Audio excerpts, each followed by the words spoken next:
Hello guys, welcome to Telugu animist. ఈ రోజు మనం ఈ వీడియోలో డెమన్ స్లేయర్ మాంగా ఎక్స్ప్లెనేషన్ సిరీస్ని కంటిన్యూ చేయబోతున్నాం. అండ్ గైస్, మీకు ఈ చాప్టర్లో ఏమైనా డౌట్స్ ఉంటే కమెంట్ సెక్షన్లో అడగడం మాత్రం మర్చిపోవద్దు. అండ్ నేను నా నెక్స్ట్ వీడియో స్టార్టింగ్లో చిన్న Q&A సెషన్ లాగా పెట్టి మీ డౌట్స్ అన్ని క్లారిఫై చేస్తాను. అండ్ తప్పకుండా మీకు ఈ వీడియో నచ్చితే ప్లీజ్ లైక్ అండ్ సబ్స్క్రైబ్ చేయండి. అలాగే నా ఇన్స్టాగ్రామ్ ఛానల్ ఫాలో అవ్వండి. లింక్స్ అన్ని కింద డిస్క్రిప్షన్లో ఉన్నాయి. ఇంకా మనం వీడియోలోకి వెళ్లే ముందు లాస్ట్ చాప్టర్స్లో ఏమైందో ఒకసారి చూద్దాం. షినోబు ఇంకా అప్పర్ మూన్ 2 డోమా మధ్య ఇంటెన్స్ ఫైట్ అయితే అయ్యింది. ఆఖరికి డోమా చేతులు షినోబు ఓడిపోతుంది.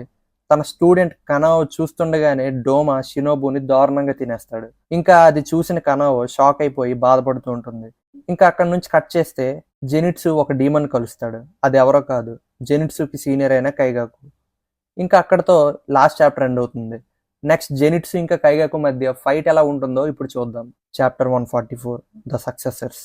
ఇంకా ఈ చాప్టర్ స్టార్టింగ్ లో తాంజిరో ఇంకా గియు మూజాన్ కోసం వెతుకుతూ ఉంటారు. కానీ వాళ్ళిద్దరిని సపరేట్ చేయడానికి బిల్డింగ్స్ అన్ని తారుమారు అవుతుంటాయి. మనం ఎలాగైనా ఎంతమంది వీలైతే అంతమంది మూజాన్ని ఫైట్ చేయడానికి వెళ్ళాలి. ఇంకా టమాయా మూజాన్ని ఎంతవరకు ఆపగలదో తెలీదు అని తాంజిరో అంటాడు. అప్పుడు వెంటనే ఒక కాకి వచ్చి షినోబు చనిపోయింది, తన అప్పర్ మూన్ 2 చేతిలో చనిపోయింది అని గియు ఇంకా తాంజిరోకి చెప్తుంది. అది విన్న వాళ్ళిద్దరూ పరిగెత్తడం ఆపేసి షాక్ అయిపోతారు. షినోబుని గుర్తు తెచ్చుకొని బాధపడతారు. అండ్ ఆ కాకి మెడకి వింతగా ఒక కాగితం ఉంటుంది. అప్పుడు ఆ కాకిని ఎవరు కంట్రోల్ చేస్తున్నారో మనకు చూపిస్తారు. అది ఎవరో కాదు, ఉబయాషికి కొడుకు కిరియా ఉబయాషికి. మీకు డౌట్ రావచ్చు, ఉబయాషికి మ్యాన్షన్ పేలినప్పుడు తన ఇద్దరు పిల్లలు అక్కడే చనిపోయారు కదా, మరి ఈ ముగ్గురు ఎవరు అని. కానీ యాక్చువల్గా ఉబయాషికి మొత్తం 5 పిల్లలు ఉంటారు. 4 కూతుర్లు, 1 కొడుకు. బ్లాస్ట్లో చనిపోయింది తన ఇద్దరు పెద్ద కూతుర్లు హినాకి అండ్ నిచికా. ఇప్పుడు మనం చూస్తుంది తన కొడుకు కిరియా ఇంకా చిన్న కూతుర్లు కూనా అండ్ కనాటా. తండ్రి సడన్ గా చనిపోవడం వల్ల 8 yearsకి హౌస్ లీడర్ అవ్వాల్సి వచ్చింది. ఇప్పుడు ఇన్ఫినిటీ క్యాజిల్లో అందరు డెమన్ స్లేయర్లకు కాజుకే కాకుల ద్వారా ఎప్పటికప్పుడు ఏం జరుగుతుందో అప్డేట్స్ ఇస్తూ వాళ్ళని గైడ్ చేస్తున్నాడు. ఇంకా వాళ్ళు ఇలా మాట్లాడుతూ ఉంటారు. మూజాన్ ఇంకా పొజిషన్ మారలేదు, అందరూ చాలా దూరంగా ఉన్నారు, వాళ్ళని నార్త్ సైడ్కి పంపించండి. ప్రస్తుతం అప్పర్ మూన్ను ఫేస్ చేస్తుంది ఎవరు? కనావో ఇంకా అగట్సుమా జెనిట్సు. అతను అప్పర్ మూన్ 6తో ఉన్నాడు. కట్ చేస్తే జెనిట్సు ఇంకా కైగాకుని చూస్తాం. అండ్ కైగాకు ఇప్పుడు నార్మల్ డీమన్ కాదు, అప్పర్ మూన్ 6. ఇంకా వాళ్ళు ఎలా మాట్లాడుకుంటారు, నువ్వు అస్సలు మారలేదే, చూస్తుంటే చాలా వీక్గా చికెన్ పాక్స్ వచ్చినట్లా ఉన్నావు ఏంటి, ఇప్పుడు నువ్వు హషీరావా, అంత సీన్ లేదులే నీకు, ఇంకా ఫస్ట్ ఫామ్ తప్ప ఏమీ రావుగా, నాకేం రాదని హ్యాపీగా ఉన్నావు, నువ్వేం పీకావు, అప్పర్ మూన్లో లాస్ట్ ప్లేస్ ఇచ్చారు నీకు. ఆహా, ఎదురు మాట్లాడుతున్నావా నువ్వు ఇప్పుడు? నువ్వు డీమన్ ఎందుకు అయ్యావు అది చెప్పు ముందు. అవ్వాల్సి వచ్చిందా? తండ్ర హషిరా అయ్యే అర్హత ఉన్న నువ్వు డీమన్గా మారతావా? నీ వల్ల నా తాతయ్య సూసైడ్ చేసుకున్నాడు అని జెనిట్సు గట్టిగా అరుస్తాడు. సో ఇది జరిగింది. ఆ రోజు జెనిట్సుకి ఇచ్చిన లెటర్లో ఏమైందో మొత్తానికి రివీల్ అయింది. పాపం తన స్టూడెంట్ ఒక డీమన్ గా మారాడని జపాన్ వాళ్ళు ఫాలో అయ్యే సెప్పుకు అనే సూసైడ్ మెథడ్ ద్వారా జెనిట్సు వాళ్ళ తాతయ్య చనిపోతాడు. ఈ మెథడ్లో ఇద్దరు ఇన్వాల్వ్ అవుతారు. చనిపోయే అతను కడుపులోకి కత్తి దించుకుంటే ఆ నొప్పి తెలియకుండా వెంటనే ఇంకో వ్యక్తి అతని తల నరికేయడం కానీ గుండెలోకి కత్తిని దించడం కానీ చేస్తారు.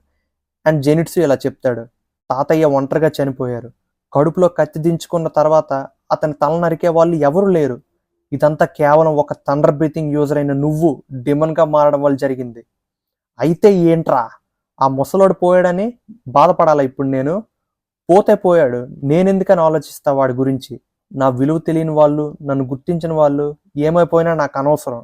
నేను మర్యాదగా నన్ను తండ్ర హషీరా చేయమన్నా, విన్నాడు ఆ ముసలోడు? ఏమి చేతక నిన్ను నన్ను కలిపి పార్ట్నర్స్గా తండ్ర హషీరాలు చేస్తా అన్నాడు. నేను ఎంత కష్టపడినా గుర్తించలేదు.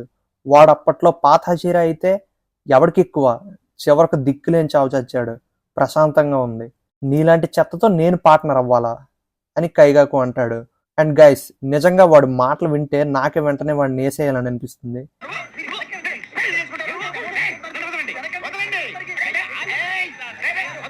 కానీ మీకు ఇంకో ట్విస్ట్ చెప్తా ఈ వేద గురించి. మీకు గుర్తుందో లేదో, స్టోన్ హషీరా స్టూడెంట్స్లో ఒక స్టూడెంట్ డీమన్స్కి వాళ్ళ అడ్రస్ లీక్ చేస్తాడు. అది ఎవరో కాదు, వీడే. ఇంకా వీడు అన్న మాటలకి జెనిట్స్ ఇలా రిప్లై ఇస్తాడు, ఇంకొక మాట నా తాతయ్య గురించి నువ్వు మాట్లాడుకు, నేను చెత్త అయితే నువ్వేంట్రా మరి, నాకు ఫస్ట్ ఫార్మ్ ఒక్కటే వచ్చు, నీకు అన్నీ వచ్చు, కానీ ఫస్ట్ ఫార్మ్ మాత్రం రాదు, కాబట్టి మనం ఇద్దరం పనికిరాని వాళ్ళమే, ఇద్దరం తాతయ్య పరువు తీసాం, నిన్ను నన్ను కలపద్దని చెప్పానా? Breath of the thunder, fourth form, distant thunder. ఇంకా వాళ్ళ మధ్య ఫైట్ స్టార్ట్ అవుతుంది. కైగాకు ఫస్ట్ అటాక్ చేస్తాడు, కానీ చాలా స్లోరా నువ్వు చెత్తనా కొడక. ఏంటి, నన్ను కట్ చేశాడా? వీడేంటి ఎలా మూవ్ అవుతున్నాడు అని కైగాకు షాక్ అయిపోతాడు. ఇంకా ఈ చాప్టర్ అయితే ఎండ్ అవుతుంది గైస్. ఇంకా ఫస్ట్ టైం మన జెనిట్స్ కళ్ళు తెరిచి ఫైట్ చేస్తున్నాడు. ఇంకా లేట్ చేయకుండా నెక్స్ట్ చాప్టర్కి వెళ్ళిపోదాం. Chapter 145, box of happiness. ఇంకా ఈ చాప్టర్ స్టార్టింగ్ లో కైగాకు డెమోన్ అయ్యే ఫ్లాష్ బ్యాక్ చూపిస్తారు. కైగాకు డైరెక్ట్ అప్పర్ మూన్ 1 కోకుషిబో దగ్గరికి వెళ్తాడు. కోకుషిబో దగ్గరికి వెళ్ళి డీమన్ చేయమని కోరుతాడు. అప్పుడు కోకుషిబో ఇలా అంటాడు, డీమన్ గా మారాలనుకుంటున్నావా? అయితే ఈ రక్తం తీసుకో, తాగు. లార్డ్ మూసాను అంగీకరిస్తే నువ్వు మాతో కలిసి ఫైట్ చేయి. దేనికైనా సమయం పడుతుంది.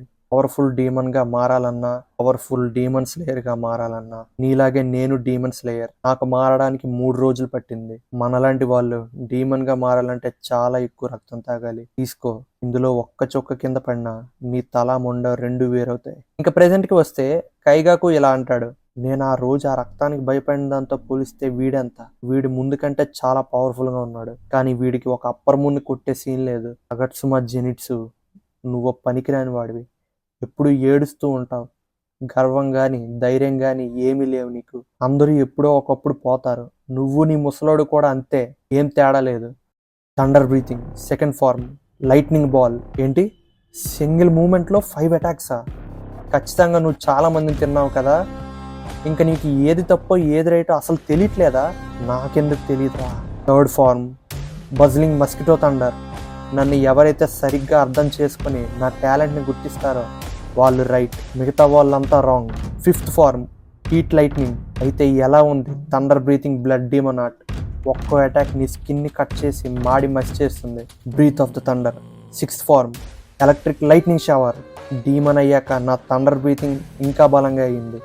నేను మీ అందరికంటే స్పెషల్. మీ అందరిలో ఒకరిని కాదు, నేను స్పెషల్.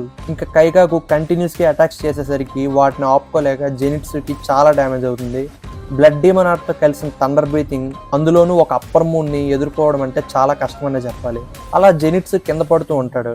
ఇంకా జెనిట్సు చనిపోతాడని కైగాకు వెళ్ళిపోతూ ఉంటాడు. అప్పుడు జెనిట్సుకి గతం గుర్తుకొస్తుంది. యాక్చువల్గా కైగాకుకి ఫస్ట్ ఫార్మ్ రాదు, కానీ అన్ని ఫార్మ్స్ వచ్చు. కానీ బేసిక్ అయిన ఫస్ట్ ఫార్మ్ జెనిట్సుకి వచ్చు. అందుకే జెనిట్సు అంటే కైగాకుకి నచ్చదు. అయినా జెనిట్సుకి కైగాకు అంటే ఎంతో రెస్పెక్ట్ అండ్ ఒక అన్నయ్యలా ఫీల్ అయ్యేవాడు. కానీ కైగాకు మాత్రం ఎప్పుడు సాటిస్ఫై అయ్యేవాడు కాదు. ఇంకా అలా గతం గుర్తు తెచ్చుకుంటూ కింద పడుతూ ఉంటాడు. అండ్ అలా వెళ్ళిపోతున్న కైగాకుకి పెద్ద శబ్దం వినిపిస్తుంది. తిరిగి చూస్తే జెనిట్సు బతికే ఉంటాడు. ఏంటి, వీడికి ఇంకా శక్తి ఉందా? అప్పుడు జెనిట్సు తనలో తాను వాళ్ళ తాతయ్యకి క్షమాపణ చెప్తాడు. సారీ తాతయ్య, మనం ఇప్పుడు విడిపోవాల్సిన సమయం వచ్చింది. సారీ అన్నయ్య. Thunder breathing, seventh form, flaming thunder God.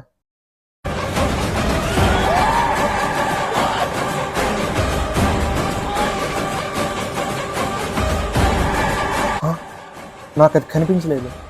ఏంటది? చాలా ఫాస్ట్. ఇదే ఫార్మ్. ఏ ఫార్మ్ యూజ్ చేసావు నువ్వు? ఆ ముసలోడికి నువ్వంటే ఇష్టం, అందుకే నీకు నాకు తెలియని ఫార్మ్ ఏదో నేర్పించాడు. లేదు, నా తాతయ్య అలాంటి వాడు కాదు. ఇది నా ఫార్మ్, నేనే కనిపెట్టా. ఏ రోజైనా నీతో కలిసి పోరాడినప్పుడు వాడదాం అనుకున్నా, కానీ నీ మీద వాడాల్సి వచ్చింది అని జెనిట్సు కింద పడిపోతూ ఉంటాడు. Chapter 146, pride. కైగాకు ఇంకా జెనిట్సు ఫైట్ అయిపోయిన తర్వాత అలా కింద పడుతూ ఉంటారు. అప్పుడు కైగాకు ఇలా మనసులో అనుకుంటాడు, వీడి చేతిలో ఓడిపోయాను నేను. Seventh pharma? అసలు లైట్నింగ్ బ్రీతింగ్లో ఓన్లీ 6 ఫార్మ్సే ఉంటాయి. వీడు 7th ఫార్మ్ క్రియేట్ చేయడం ఏంటి? అసలు ఎటువంటి బలం లేని వీడు అసలు 7th ఫార్మ్ ఎలా క్రియేట్ చేశాడు? వీడిలాంటి చేతిలో నేను ఓడిపోయానా? ఇది నేను ఒప్పుకోను అని కైగాకు చిరాకు పడుతూ కింద పడుతుంటే ఒక డీమన్ కైగాకు తల దగ్గరికి వచ్చి చూస్తాడు. అది ఎవరో కాదు, యుషిరో. మీరు ఒకవేళ మర్చిపోయి ఉంటే తమాయో దగ్గర సీజన్ 1 స్టార్టింగ్లో ఒక డీమన్ అబ్బాయి ఉంటాడు. వాడే యుషిరో. యుషిరోని తమాయో తన సొంతంగా తయారు చేస్తుంది. యుషిరో ఒక్కడే మూజాన్ ద్వారా తయారవని one and only demon. And Yushiro కైగాకుతో ఇలా అంటాడు, ఎవరైతే ఇతరులకి ఏమీ ఇవ్వరో వాళ్ళు ఏమీ పొందరు. నీలాగా అన్నిటికీ ఆశపడే వాళ్ళకి చివరికి ఏదీ దక్కదు. ఇంకా ఒంటరిగా చావు అని చెప్పి జెనిట్సుని కింద పడకుండా సేవ్ చేస్తాడు. ఇంకా జెనిట్సు స్పృహ తప్పి ఉంటాడు. ఇంకా తన కళ్ళలో తన తాతయ్యని చూస్తాడు. తాతయ్య, నన్ను క్షమించండి. నేను కైగాకుతో కలలేకపోయా. మీరు ఎన్నోసార్లు లెటర్ రాసి పెట్టారు. అయినా నేను మీకు ఎటువంటి ఆన్సర్ ఇవ్వలేదు. నేనే కనుక మీ దగ్గర లేకపోయుండుంటే కైగాకు ఇలా మారేవాడే కాదు. నన్ను క్షమించండి. నేను చాలా పెద్ద తప్పు చేశా. ఏదో ఒకటి మాట్లాడాను తాతయ్య. మీరు బ్రతికుండగానే నేను తండ్రహషీరా అవ్వాలనుకున్నా. కానీ నేను ఫెయిల్ అయ్యాను. నన్ను క్షమించండి. ఏదో ఒకటి మాట్లాడండి. జెనిట్సు, నువ్వంటే నాకెంతో ఇష్టం. నిన్ను చూసి గర్వపడుతున్నా అని జెనిట్సు వాళ్ళ తాతయ్య అంటాడు.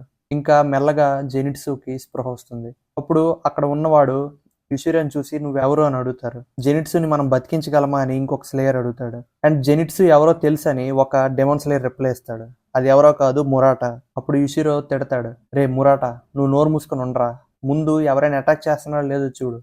హా, నన్నే నోరు మూసుకోమంటావా? నీ ర్యాంక్ ఎంతరా? నువ్వు నాకంటే తక్కువ ర్యాంకా? చెప్పు. ఇష్టం వచ్చినట్టు మాట్లాడుతున్నావు. నేను డీమన్ని. నాకే ర్యాంకులు ఇవేం తెలియవు. నేను బ్లడ్ డీమన్ టెక్నిక్స్ వాడతా. జెనిట్సు, నీకు వినిపిస్తుందా అని యుషిరా అంటాడు. ఏది పడితే అది మాట్లాడుతున్నావేంటి? నోరు మూసుకుని ఉండు. డీమన్ అంటావేంటి? ఇక్కడ ఉన్న వాళ్ళందరినీ భయపెట్టాలని చూస్తున్నావా? జెనిట్సు, నువ్వు ఇప్పుడు ఫేస్ చేసిన అప్పర్ మూన్కి వాడి టెక్నిక్స్ ఏంటో వాడికే తెలియవు. ఇంకా ఇప్పుడిప్పుడే డీమన్గా మారాడు. అదే నువ్వు 1 సంవత్సరం తర్వాత వాడితో ఫైట్ చేస్తుంటే స్పాట్లోనే పోయేవాడివి. నువ్వు నోరు పూసుకొని ఉండరా. ఎందుకని నెగిటివ్గా మాట్లాడుతున్నావు? ఆహా, మంచి పని చేసావు. అరిచి అరిచి డీమన్స్ని దగ్గర తెప్పించావుగా. అప్పుడు వాళ్ళు అలా మాట్లాడుతూ ఉండగా ఒక కాకి వచ్చి న్యూస్ చెప్తుంది. అక్కడతో సీన్ కట్ అవుతుంది. తిరిగి మనం మళ్ళీ తాంజిరో ఇంకా గియు దగ్గరికి వస్తాం. ఏంటి, మనం మూజానికి ఇంకా దగ్గరలో ఉన్నామా? ఎవరు కనిపించట్లేదేంటి? ఇంకా ఎవరు అప్పర్ మూన్స్ని చంపలేదా? షినోబుసాన్, మేము ఎలాగైనా గెలుస్తాం. నీకోసం మేము ఎలాగైనా మూజాన్ని ఓడిస్తాం అని తాంజిరో అంటూ ఉంటాడు. అప్పుడు వెంటనే పిడుగుపడినట్టు పెద్ద సౌండ్ వస్తుంది. ఒక్కసారిగా గియు తాంజిరో షాక్ అవుతారు. ఏంటా సౌండ్ అని. తాంజిరో, జాగ్రత్తగా ఉండు. ఎవరైనా ఫైట్ చేస్తున్నారా? మళ్ళీ ఎవరైనా చనిపోయారా? ఏంటి స్మెల్? ఎక్కడి నుంచి వస్తుంది ఇది అని చూస్తే పైనుంచి ఫ్లోర్ బద్దలు కొట్టుకొని ఒక డీమన్ కింద దిగుతాడు. అది ఎవరో కాదు, అప్పర్ మూన్ 3 అకాజా. చాలా రోజులైంది కదా నిన్ను చూసి సర్ప్రైజ్ అయ్యా. నీలాంటి ఒక బలహీనుడు ఇప్పటిదాకా బతుకున్నాడా? కమాడో తాంజిరో అని ఆకాజా తాంజిరోని అటాక్ చేస్తాడు. అప్పుడు తాంజిరో గట్టిగా ఆకాజా అని అరుస్తాడు. ఇంకా అక్కడితో కట్ చేస్తే మూజాన్ దగ్గర టమాయో ఉంటుంది. మూజాన్ ఒక పెద్ద కకూన్ లాగా మారి టమాయోని మెల్లగా అబ్జర్వ్ చేసుకుంటూ ఉంటాడు. కానీ టమాయోకి కూడా తెలియదు మూజాన్ని ఎంతవరకు అలా కంట్రోల్ చేసి ఉంచగలరు అని. టమాయో గట్టిగా అరుస్తుంది ఎవరైనా వచ్చి కాపాడమని. ఇంకెక్కడితో ఈ చాప్టర్ ఎండ్ అయింది. నెక్స్ట్ చాప్టర్స్లో తాంజిరో ఇంకా గియు కలిసి అప్పర్ మూన్ 3 అకాజాతో ఫైట్ చేస్తారు. సో తాంజిరో రింగోకుని చంపిన అకాజా మీద రివెంజ్ తీసుకుంటాడో లేదో తెలుసుకోవాలని ఉంటే నెక్స్ట్ వీడియో కోసం వెయిట్ చేయండి. అండ్ ఈ వీడియోకి లైక్ చేయండి. Thank you.